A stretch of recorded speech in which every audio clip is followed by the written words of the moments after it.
Hello दोस्तों, आपका स्वागत है। मैं निखिल सबलानिया, नई दिल्ली से। आज 14 फरवरी 2025।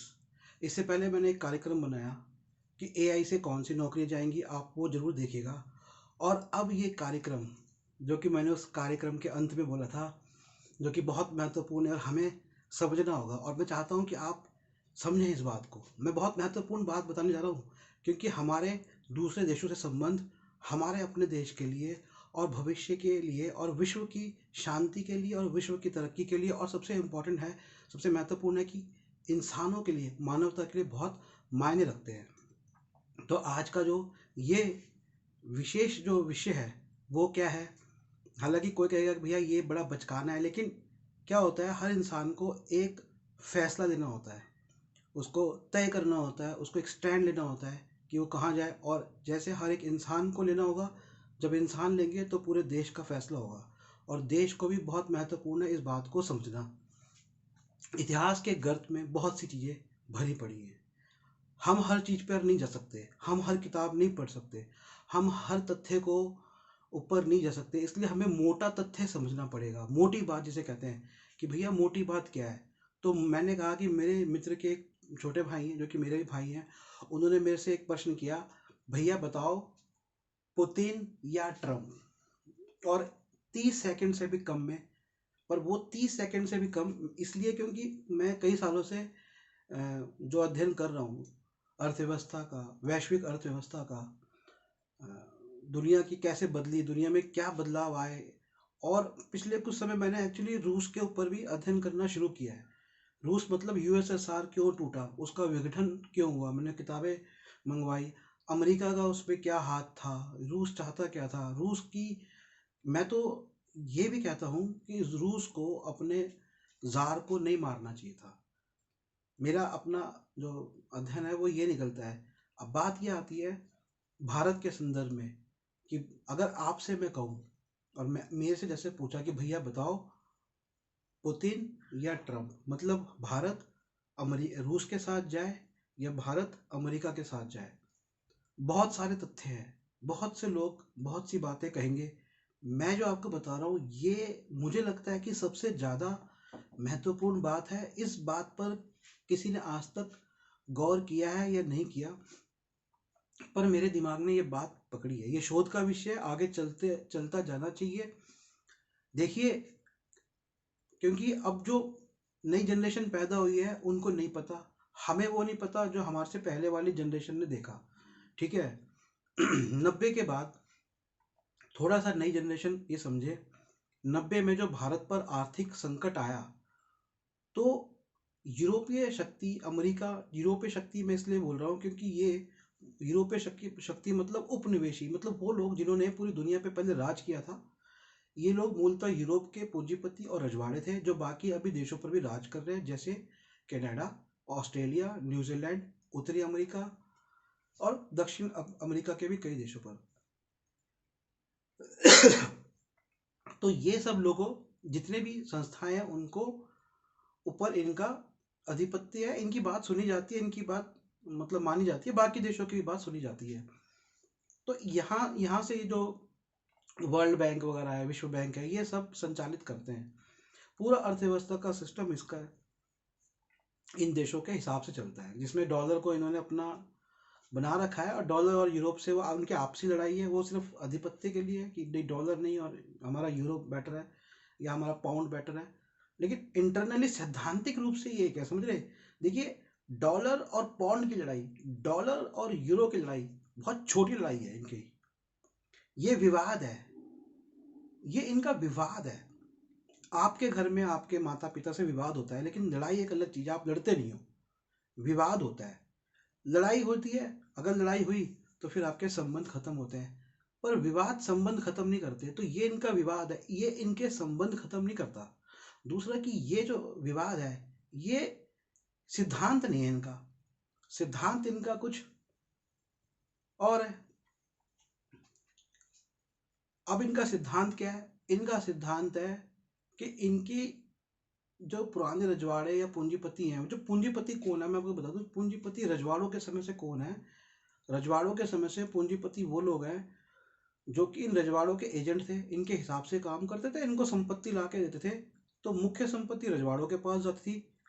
अब बाद में जब रजवाड़े हमें नजर नहीं आते, लेकिन वो रजवाड़ों के जो परिवार थे, वो वैश्विक व्यवसाय वैश्विक पूरी दुनिया के मतलब काम धंधों के मुख्य मालिक हैं उन कंपनियों के। और उनके एजेंट होते हैं, वो पैसा उनको देते हैं, एजेंट वहां लगाते हैं, वो शेयर मार्केट में इधर उधर वो सब पैसा वो लगाते हैं। तो ये उनके एजेंट्स हैं बेसिकली। उनका सिस्टम है रूल करना। उसके लिए वो औद्योगिकीकरण लेकर आए। औद्योगिकीकरण के बाद हथियार, उसके साथ साथ उन्होंने हथियारों में बदलाव किए, और फिर वो लेकर आए कंप्यूटर्स, और अब वो लेके आ रहे हैं एआई, 3D प्रिंटर, और सबसे खतरनाक टूल होगा कि आपका बायोटेक्नोलॉजी, जो कि आपको अंदर तक वो लोग एकदम गिरफ्त में ले लेंगे। वो कहते हैं हम आपको ठीक करेंगे वो, पर आप असल में वो पूरा आपको कंट्रोल करेंगे ऊपर से लेकर अंदर तक। ठीक है, अब हम आते हैं इस वीडियो के प्रमुख प्रश्न के ऊपर कि भारत रूस के साथ जाए या अमेरिका के साथ जाए। रूस या अमेरिका, देखिए मैं सबसे एक बहुत महत्वपूर्ण तथ्य रख रहा हूँ, जैसे मैंने बताया, और वो बहुत महत्वपूर्ण तथ्य है कि हमें ये देखना है कि जब, जैसे मैंने भी बताया कि जब आर्थिक संकट आया, तो इन जो दुनिया की ये वाली जो लोग थे, स्वार्थी लोग, जो उपनिवेशी लोग थे, जो दुनिया को कायम कब्जे में रखना चाहते हैं अपने हिसाब से, इन्होंने जो हमें धन दिया, तो इन्होंने हम पे ऐसी शर्तें लगाई, उससे हमारे देश में इनकी कंपनियां आनी शुरू हो गई। इनमें से बहुत सी कंपनियां थी जिनको हमने निकाल दिया था। अब ये बात भी हम लोगों को समझने की जरूरत है कि जो हमारी स्वतंत्रता का आंदोलन था, क्या वो सिर्फ राजनीतिक स्वतंत्रता थी? हमारी स्वतंत्रता सिर्फ यही थी कि क्लर्क हमारा बने, आईएएस अफसर हमारा बने, बाबू हमारा बने, चपरासी हमारा बने और नेता हमारा बने? नहीं, हमारी राजनीतिक स्वतंत्रता का बहुत बड़ा कारण था, वो कारण था कि हमारे जो काम धंधे थे वो खत्म कर दिए थे अंग्रेजों ने, और हम उन्हें अपने हाथ से करना चाहते थे। हम अपना उत्पादन, अपनी हस्तकलाएं करना चाहते थे खुद। हम अपने बाजार, अपना बाजार मतलब मेरे गांव है, मेरे गांव से 4 गांव जुड़े हुए हैं, तो मैं अपने गांव में, ये 4 गांवों में जो भी सामान बनता है उनको 4 गांवों तक बेचूं ना। ये मेरी अर्थव्यवस्था है। लेकिन उनकी अर्थव्यवस्था क्या थी? केंद्रीकृत, एक जगह पे कर दो उत्पादन को, मशीनीकृत करो, ज़्यादा उत्पादन करो, हर जगह की खेती को बदल दो इस तरह की खेती में कि वहाँ से सिर्फ कच्चा माल आप बनाओ, ताकि इससे एक तो आपकी जो ग्रामीण अर्थव्यवस्था है वो खत्म हो जाए। आपका जो खाने के लिए आप 10 प्रकार की खेती करते थे वो खेती खत्म हो जाए, आप एक या दो तरह की खेती करो। और क्योंकि आप एक या दो तरह की खेती करोगे और वो कच्चे माल के रूप में आप उनकी फैक्ट्रियों में दोगे, तो आप उन पर निर्भर हो जाओगे, चाहे उसके अंदर खेती के हो, चाहे उसमें पशु हो, चाहे उसमें दूध हो। ये तीन चीज़ें जो कि हमारे जीवन निर्वाह के लिए है, ये हमें गाँवों से आती है। लेकिन औद्योगिकीकरण ने इन सबको तबाह किया। अब दूसरा औद्योगिकीकरण का फेज क्या था? वो था कि लक्कड़ को बदल दो लोहे से। लक्कड़ से कितनी चीज़ें बनती थी, पुल बनते थे, सब चीज़ें बनती थी, उसको इन्होंने लोहे से बदल दिया। तीसरा इनका जो पड़ाव था औद्योगिकीकरण का, वो इन्होंने क्या किया कि घोड़े, बैलगाड़ी को अपनी मोटर गाड़ियों से बदल दिया, जिसमें ना केवल हम इन पे गाड़ियों के लिए डिपेंड हुए, इससे हमें अपना लोहा भी निकालना पड़ा, इससे हमारे जो अपने काम थे वो खराब हो गए, और हमें एक और बर्डन आ गया रोड को उन गाड़ियों के हिसाब से बनाना। वो हमारे पे एक्सपेंडिचर है। मैं आपको ये कह रहा हूँ, हमारे पे एक्सपेंडिचर है। वो पूरी दुनिया में जहाँ भी बनते एक्सपेंडिचर है। मैं इसका एक उदाहरण स्वयं अमेरिका का देना चाहता हूँ कि अमेरिका ने जो ये रोड बना रखे ना, उसने गाड़ी, और वहाँ पे तो तेल इनका खूब मिल गया, इनको तेल मिल गया तो इन्होंने गाड़ी बनाई, बड़ी बड़ी गाड़ियाँ बना के बेची, रोड बनाए। लेकिन वो जो रोड है ना, वो टूट रहे, फूट रहे, उनका बर्डन है वो उनके ऊपर। हम अपने पहाड़ काटते हैं, पहाड़ी क्षेत्र में हम बना रहे, सुरंगें बना रहे हैं, लेकिन पहाड़ी क्षेत्र में हमारे पास याक था, हमारे पास खच्चर थे, जो कि लाइन लगा के सामान लेके चले जाते थे, जरूरत ही नहीं थी। बैल, आज भी आप देखो शहर के अंदर, बेशक आप ट्रक से भरकर तो आप लोहा ले आते हो शहर में एक साथ, लेकिन वो जहाँ भी थोड़ी जगह पहुँचाना होता है तो रिक्शे वाला हाथ से खींच कर ही लेके जाता है, क्योंकि मोटर की ऑयल में उसकी कंजम्पशन बहुत है। वो एक एक्स्ट्रा बर्डन है। मोटर गाड़ियाँ एक एक्स्ट्रा बर्डन है। यहाँ तक कि आपने देखा होगा कि बैल के द्वारा ही, ग्रामीण क्षेत्र में भी नहीं, शहरों में भी बैल के द्वारा ही, आप दिल्ली के सदर बाजार में जाओ, देखोगे तो कितनी बैलगाड़ियाँ कितना सामान भर भर के लेके आ रही है। और सबसे अच्छी बात यह है कि जब हम पशु से जुड़े रहते थे तो हमें पशु के और भी सेवाएं मिलती थी, यहाँ तक कि जो लोग उनका मांस खाते हैं वो उनका मांस खाते थे, उनका चमड़ा हम इस्तेमाल करते थे। आज चमड़े की जगह हम रैक्सीन या प्लास्टिक यूज़ कर रहे हैं, वो हम प्रकृति में डाल नहीं सकते, वो जहर है। तो जब हम पशुओं को इस्तेमाल कर रहे थे तो उससे पशु भी ठीक है, हम उनको इस्तेमाल करते थे, लेकिन उनकी जनसंख्या भी, उनकी पशु की संख्या, जो पशु संख्या है वो भी अच्छी थी। और दूसरा ये कि उससे सबसे महत्वपूर्ण ये कि प्रकृति के अंदर उनके जो शरीर के अंश वापस जाते थे, उससे जमीन की, भूमि की उर्वरता बढ़ती थी। वो भी सिस्टम खत्म हो गया। मैं ये ब्रीफ में आपको बता रहा हूँ, आप अर्थव्यवस्था पर मेरी पुस्तक पढ़ सकते हैं। और जैसे मैं पहले वीडियो में बताया कि ये पुस्तक को सेल करने के लिए नहीं है, क्योंकि जितना मेहनत इसमें लगती है इन सब कामों में, उससे कुछ कोई बहुत आमदनी नहीं होती है। ये एक प्रयास है देश की भी और शायद दुनिया की भी अर्थव्यवस्था बदलने का, लेकिन मेरा पहला कंसर्न अपना देश है। तो ये जो सिस्टम थे, अब मैंने आपको इसलिए ब्रीफ में बताया कि आप समझें। देखिए, बात जानकारी महत्वपूर्ण नहीं होती, दर्शन महत्वपूर्ण होता है। दर्शन क्या होता है? चीज़ों को गहराई से समझना। जब तक आप गहराई से नहीं समझेंगे तब तक आपको चीज़ें समझ नहीं आएगी। तो अब ये जो इन्होंने पूरी दुनिया बदली औद्योगिकीकरण से, और फिर इन्होंने वहाँ की राजनीतिक सत्ता ली, तो हमने इनको जो सत्ता से भगाया, तो इनको भगाने का हमारा ये पूरी दुनिया का मकसद था कि हम अपनी चीज को खुद करें। लेकिन हमने फिर इनके सिस्टम ले लिए। अब इन्होंने कहा भैया ये सिस्टम भी काफ़ी नहीं है, इन सिस्टम से नियंत्रण नहीं हो पाएगा, इनको तो घुसना है, पूरी सरकार में घुसना है। जैसे हमारे यहाँ पे एक राजा थे, तो वो राजा के साथ उन्होंने एक, उस समय अंग्रेजों ने एक बंदा बिठा दिया कि राजा से कोई भी मिलने आएगा तो पहले उस बंदे से मिलेगा, फिर राजा के पास जाएगा। हर राजा को जो है ना, इन्होंने यही सिस्टम किया था। राजा को अपना मतलब गवर्नेंस के अंदर घुस गए थे, सरकार के अंदर। अब सरकार में घुसने का सबसे अच्छा तरीका क्या है? ये कंप्यूटर और इंटरनेट। पूरा इंटरनेट उनके यहाँ से आता है। पूरे वेबसाइट्स के जो डोमेन नेम्स हैं वो उनके, मतलब डोमेन नेम मतलब वो वेबसाइट्स को संचालित करते हैं। हम ये सिस्टम लेके आते हैं, वो उनके यहाँ से आते हैं, उनकी मशीनें, हमें नहीं पता। तो ये पूरा सिस्टम इन्होंने बदला नियंत्रण के लिए, लेकिन इंसान की फितरत है कि नियंत्रण से बाहर आने का प्रयास करता है और आ भी जाता है।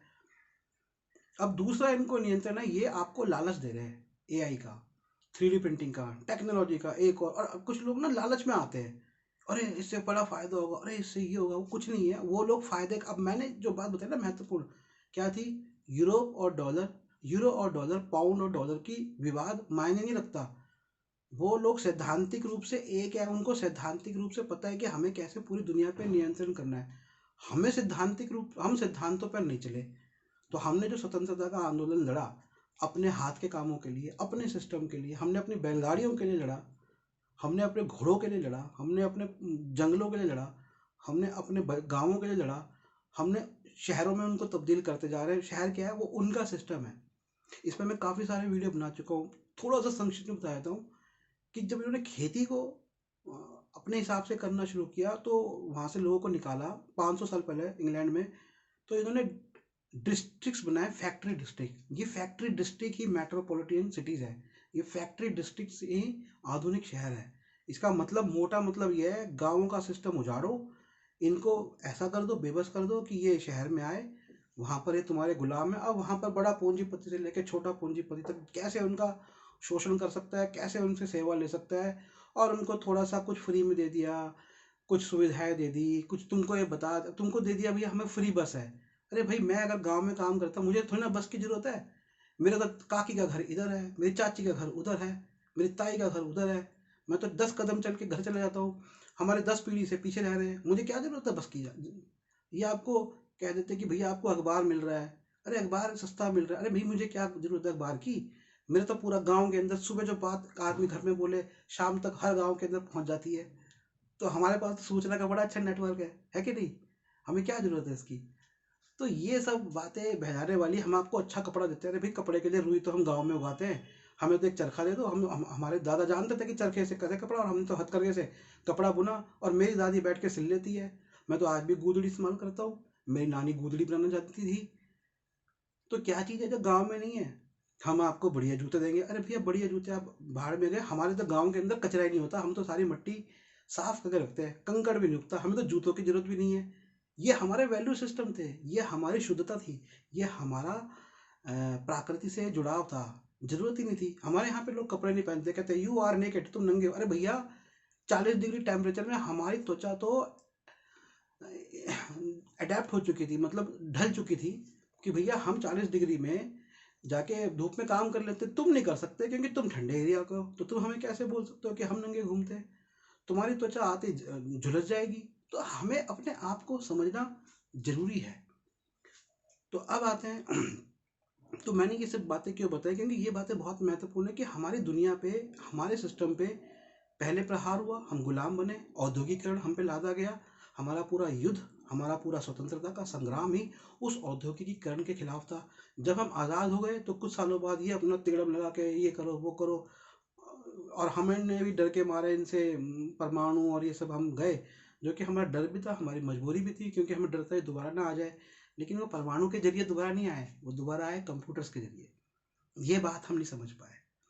और फिर कंप्यूटर्स के जरिए आए, लेकिन वो तो शुरुआत थी। आर्थिक संकट आया, उन्होंने आर्थिक संकट क्रिएट किया। उन्होंने तेल की सप्लाई रोकी, तेल के दाम बढ़ाए, कुछ ना कुछ किया, क्योंकि आगे का उनका कुछ प्लान था। ये बात को आपको समझने की, वो तेल के लिए नहीं आए थे इराक। उनको दुनिया को रीस्ट्रक्चर, वो एक वर्ड यूज करते हैं रीस्ट्रक्चर, मतलब दोबारा से उसको स्थापित करना। और किसके लिए स्थापित करना? उन्हीं के लिए स्थापित करना। किस तरह से स्थापित करना? उनकी तकनीकों के हिसाब से स्थापित करना। अब आते हैं कि ये तो इन्होंने सेट कर दिया है कि आज हमारे प्रधानमंत्री जाके कह रहे हैं हमें गवर्नेंस में एआई लेके आना है। पहले डिजिटलाइजेशन की बात कर रहे थे, और मुझे पता नहीं कि जो हमारे पूर्व प्रधानमंत्री थे वो राजीव गांधी जी, वो भी क्यों लेकर आए बिना सोचे समझे, मुझे लगता है या फिर वो बड़े, मतलब उनको लगा कि हाँ ये सही है, या उनके अंदर एक देशभक्ति की ऐसी भावना आ गई कि जैसे हमारे पास पहले बंदूकें नहीं थी तो हमने बंदूकें बनाई। लेकिन सबसे बड़ा प्रश्न ये है कि आज भी हम उतने आगे नहीं हो पाए हैं अर्थ अपने सुरक्षा के जो उपकरण है, हमारे जो हथियार हैं वो बनाने में। और मुझे बड़ा दुख लगा, मैंने देखा कि जो पिनाका नाम से इन्होंने सिस्टम डेवलप किया है, उसकी मैन्युफैक्चरिंग पूरी दो बातें मेरे को बहुत दुखी लगी। एक तो उसकी मैन्युफैक्चरिंग में प्राइवेट कंपनी है, रिसर्च हम कर रहे हैं, पब्लिक कर रही है, पब्लिक के पैसे, बेचारा पब्लिक का साइंटिस्ट कर रहा है, फायदा उसका क्या कंपनियां उठाएंगी। दूसरा, फायदे से भी ज़्यादा, मैंने इसलिए कहा सिद्धांत, ये पैसे का सोच दिमाग से निकाल दो। सिद्धांत ये, अगर हम अपना टेक्नोलॉजी डेवलप कर रहे हैं, हम क्यों उसे फ्रांस को एक्सपोज करें? जो मोदी जी कह रहे हैं पर फ्रांस से कि आप जाके देखो, क्यों हम एक्सपोज करें? रूस अपनी एक चिन्नी सी भी टेक्नोलॉजी एक्सपोज नहीं करता। रूस के पास क्या टेक्नोलॉजी कम है? रूस चाहे तो अमेरिका के टक्कर से, क्या अमेरिका से 10 गुना बढ़िया टेक्नोलॉजी लेके आ सकता है। लेकिन रूस अपनी टेक्नोलॉजी, ना कमियां ना अपनी उन्नतियां, वो एक्सपोज नहीं करता है। क्या वो इससे व्यापार नहीं कर सकता? बाकी चीज़ों में नहीं घुस सकता? यही जवाब है मेरा। यही बहुत बड़ा तथ्य है कि जब हमारे पे आर्थिक संकट आया, पहले तो इन्होंने हमारा 200-250 साल शोषण किया, फिर उसके बाद हम स्वतंत्र हुए, फिर जब हम पे आर्थिक संकट आया तो उसके बाद इन्होंने हमें कर्जा देकर फिर से एक ऐसी शर्तें रख दी कि इनकी कंपनियां वापस आई। तो इन्होंने हमारा सिस्टम क्या चेंज किया? जिस सिस्टम के लिए हम लड़ रहे थे 47 से पहले, 47 से पहले, उसी सिस्टम, उसी पद्धति में ये हमें ले गए। और वो पद्धति क्या थी? हमारे सारे हाथ के काम उसके बाद कई जगहों के, कई क्षेत्रों के बंद होने लग गए, आधुनिकीकरण बढ़ गया, मशीनों से ज़्यादा काम होने लग गया। उनकी फैक्ट्रियाँ आके देखिए, पेप्सी आई कोल्ड ड्रिंक के रूप में, हमारे पास थम्सअप और लिम्का थी, ठीक है, कोक और पेप्सी आई। कोक और पेप्सी आज पूरा नमकीन क्यों उसने, मैं नहीं कहूँगा नमकीन का बाजार, ये भी गलत है, नमकीन का काम करने वाले लाखों लोग खत्म हो गए। उसी के देखा देखी भारत की कुछ कंपनियां, हल्दीराम वगैरह भी, बिनाको पिनाको इनाको जितनी भी है, वो उसी मॉडल पे चलने लग गई। अभी हालत ये है कि गुजरात में एक फैक्ट्री लगी है जहाँ पे लक्कड़ के दरवाजे अपने आप बनेंगे। तो वो जर्मनी से मशीनें लेकर आ गए, और सोचिए हमारे लाखों बढ़ई कहाँ होंगे। बर्तन हमने ऑटोमेटिक मशीनों से बनाने लग गए, हमारा ठठेरा खत्म हो गया, हमारा लोहार खत्म हो गया, हमारा कुम्हार खत्म हो गया। ये जातियाँ सिर्फ नहीं थी, ये हमारे उत्पादन शक्तियाँ थी, हमने अपनी उत्पादन शक्तियों पे खुद लात मार दी। दूसरा ये कि इनसे पॉपुलेशन बढ़ती है। मेरे को अगर दूध, सिंपल उदाहरण है कि अगर मेरे को दूध गाय से चाहिए, मैं गाय पाल लूँ, लेकिन वही दूध घूम फिर के इतनी मशीनीकरण और उसका प्लास्टिक के लिए थैली बनाओ उसके लिए, या पहले कांच की बोतलें आती थी, वो करो, ट्रांसपोर्ट करो, एक आदमी दूध देगा। तो ये सब चीज़ें के लिए लोग चाहिए, पॉपुलेशन बढ़ती है तकनीक से पॉपुलेशन बढ़ती है। पर रूस ने क्या किया, रूस ने हमारे घरेलू उत्पादन के अंदर हस्तक्षेप नहीं किया, हमारे घरेलू उत्पादन के साधनों में हस्तक्षेप नहीं किया, हमारे घरेलू बाजारों में हस्तक्षेप नहीं किया। ये बात को समझने की जरूरत है। रूस ने हमें परमाणु की हथियार दिए, परमाणु दिए एक मित्र के रूप में। ये बहुत महत्वपूर्ण है, ये सिद्धांत है। इसलिए मैंने कई बार इस वीडियो में सिद्धांत को बोला है कि आपका सिद्धांत, आपका उसूल क्या है, उसूल के आधार पे आप निर्णय लोगे। रूस ने ये उसूल रखा कि भैया मैं भारत को बौद्धिक रूप से आगे बढ़ाने का प्रयास करूंगा, मैं भारत को हथियार दूंगा ताकि वो इंग्लैंड अमेरिका को या अपने आजू बाजू जो भी उनके दुश्मन हैं या दुश्मनी उनसे समझते हैं उनको नियंत्रण में रखूंगा। लेकिन वो हमारे घरेलू उत्पादन में, घरेलू बाजार में, घरेलू साधन में, श्रम के बाजार में प्रवेश उसने नहीं किया।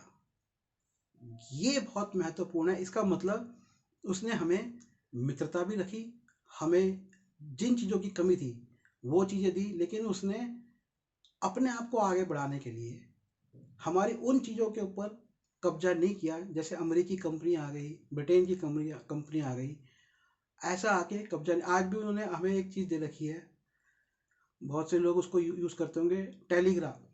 टेलीग्राम ऐसा नाम है, टेलीग्राफ या टेलीग्राम जो मैसेंजर है वो रूस का है। तो रूस, मैं आपको बता दूं, रूस की अमेरिका से तकनीकी स्तर पर क्या युद्ध चल रहा है। रूस का अमेरिका से तकनीकी स्तर पर सैद्धांतिक युद्ध ये चल रहा है। रूस कहता है, रूस का सिद्धांत कहता है तकनीक आए तो वो लोगों के भले के लिए हो, कैपिटल जो खर्च हो वो लोगों के भले के लिए हो। लेकिन अमेरिका क्या कहता है कि भैया तकनीक है, हम पूरी दुनिया को अपनी तकनीक के हिसाब से चलाएंगे और जो पूरी दुनिया कैपिटल है ना उसके द्वारा पूरी दुनिया को अपने पे कब्जा करेंगे। ये फर्क है। तो रूस ने हमारा इंटरनल इंटरफेयर नहीं किया। हो सकता है जैसे कल मैंने इंटरव्यू लिया A.L. रावल जी का, तो वो कहते हैं कि भाई जब मैं रिपोर्टिंग कर रहा था प्रथम विश्व पुस्तक के अंदर, तो आप अमृतलाल रावल, A.L. रावल उन्हें क्या शॉर्ट में, तो रूस ने कहा कि भाई तुम जो है ना थोड़ा सा मेरे को अपनी लेखनी के द्वारा उठाओ। उन्होंने कहा मैं नहीं उठाऊंगा। ठीक है, ये प्रभावित करना अलग है। देखिए मैं आपको प्रभावित कर सकता हूँ कि मैं आपका भला चाहता हूँ, प्रभावित करना अलग है। लेकिन मैंने अगर आपको ऐसा कर दूं कि आप अपने हर तरह से बेकार हो जाए और बिल्कुल मेरे पे डिपेंड हो जाए, वो एक अलग चीज़ है। मैं आपको प्रभावित इसलिए भी कर सकता हूँ ताकि आपका मेरे पे भरोसा जागे, आपका मेरे पे भरोसा हो, आपकी मेरे से मित्रता हो। वो प्रभावित करना एक अलग है। हम देखते हैं कि रूस ने हमें पुस्तकें इतनी उपहार भेंट करी, मतलब फ्री में उन्होंने हमें पुस्तकें भेजी। रूस ने हमें न्यूक्लियर जो हमारे जो परमाणु संयंत्र थे, परमाणु जो ऊर्जा थी उसमें हमारी मदद करी, हमें हथियार दिए आर्मी में। और कल इंटरव्यू में रावल जी ने बताया कि जब हमने 1971 का युद्ध जीता, जब बाबू जगजीवन राम जी डिफेंस मिनिस्टर थे और इंदिरा गांधी जी प्रधानमंत्री थे, और इंदिरा गांधी जी जाके दोबारा रूस में उनका धन्यवाद करके आई। तो उनसे उन्होंने हमें मदद दी। रूस ने ब्रिटिश टाइम में भी कोशिश करी थी कि हमारे यहाँ से लोग जो है ना वो रेवोल्यूशनरी बने और अंग्रेज़ों को भगाए। तो रूस हमारी मदद करता है, लेकिन वो हमारे इंटरनली अंदरूनी चीज़ों में नहीं आ रहा। हाँ, वो ऐसे ज़रूर हो सकता है कि हमारे यहाँ पे जो उसको लगे कि सही है वो उसको सपोर्ट करे सरकार बनाने में। हमारे यहाँ पे कई फिल्में बनी और रूस को बदनाम किया। अब मैं उन फिल्म बनाने निर्माताओं से पूछता हूँ कि क्या आपने अमेरिका से धन लेकर रूस के खिलाफ फिल्में बनाई, जब रूस ने हमारा इतना मदद करी, हमारी इतनी सहायता करी। और अब जो मैं तथ्य रख रहा हूँ कि जब अमेरिका और यूरोपीय देशों ने हमारी सहायता करी तो हमें अपना गुलाम बना दिया और आगे भी बनाने जा रहे हैं। हमारे सारे उत्पादन शक्ति ले ली, हमारे सारे लोगों को ख़राब कर दिया, मतलब काम के नहीं रहे।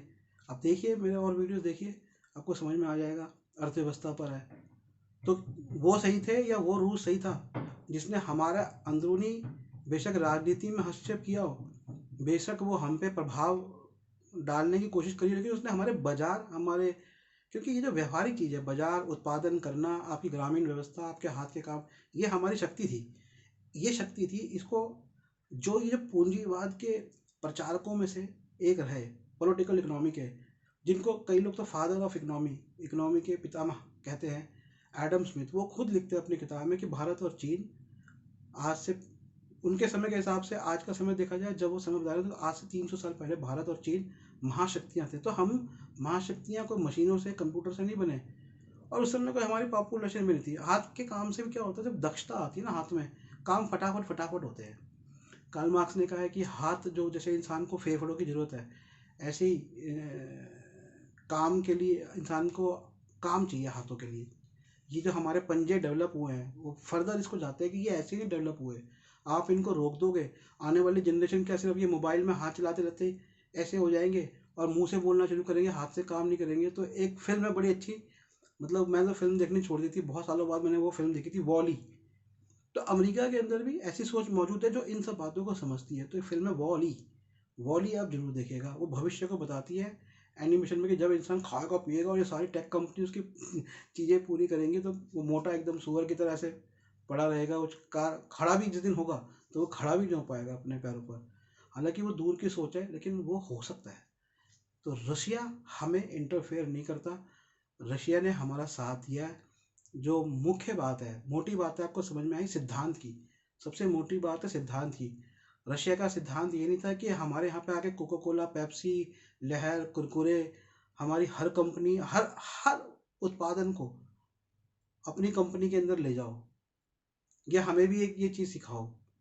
उन्होंने कहा भैया तुम अपना काम जो कर रहे हो सही तरीके से करो, हम अपना काम कर रहे हैं, हमें तुम्हारी इस चीज़ में जरूरत नहीं है, मित्र देश हो, साथ मिलकर रहो। इस अमेरिका को हम रोकते हैं, ब्रिटेन को हम रोकते हैं, तुम्हारे आस पड़ोस में पाकिस्तान तुम्हें तंग करे, उसको हम तुम्हारी मदद करेंगे, आगे मदद करेंगे, ताकि तुम चीन से भी लड़ो या उनको संभालो।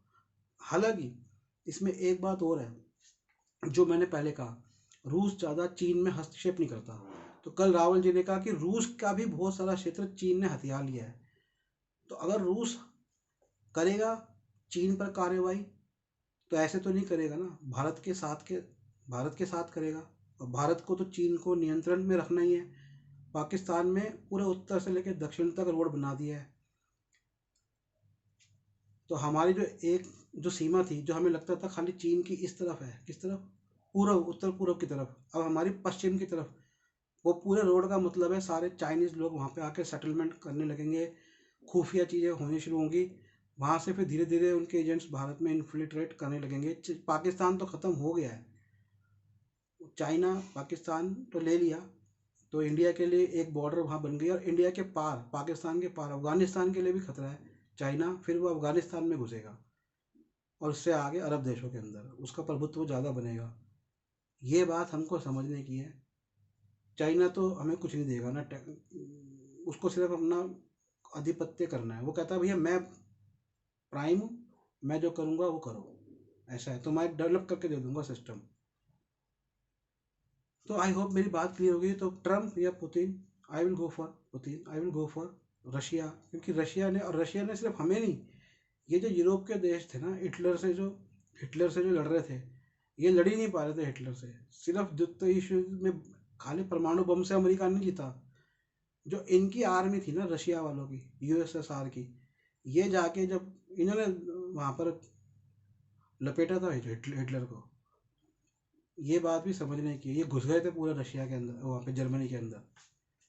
तो इनकी योगदान द्वितीय विश्व युद्ध को रोकने में बहुत बड़ा रहा है। गलतियाँ उनसे हुई हैं, वो उनकी अपनी गलतियाँ हैं जिसका उन्होंने भुगतान किया है, लेकिन वो अपनी गलतियों से सीख कर एक नए दोबारा से यूएसएसआर का गठन करने के प्रयास में शुरू हो गए, जो हम देख चुके हैं। तो आई होप कि मेरा ये जो वीडियो है, ये बातें आपको पसंद आई होगी। तो मेरा मोबाइल नंबर नोट करें, 8527533051, 8527533051, 8527533051। एक और मोबाइल नंबर है 8851188170, 8851188170।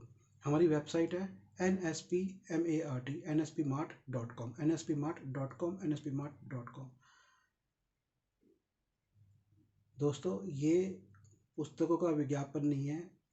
मूर्ख लोग ये समझते हैं कि ये कोई पुस्तकें बेच रहे हैं, कोई काम धंधा है। नहीं दोस्तों, ऐसा कुछ नहीं है। ये बौद्धिक फील्ड है, ये बौद्धिक क्षेत्र है।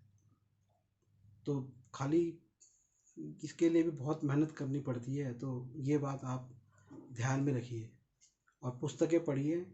आप डाउनलोड करके पढ़िए, चाहे खरीद के पढ़िए, लेकिन पुस्तकें पढ़िए, अच्छी पुस्तकें पढ़िए। ज्ञान पे समय दीजिए। स्वास्थ्य और ज्ञान, ये दो जगहों पे समय दीजिए। मैं निखिल सवलानिया, ये वीडियो जो विशेष कार्यक्रम था ट्रम्प और पुतिन, यही समाप्त करता हूँ। धन्यवाद।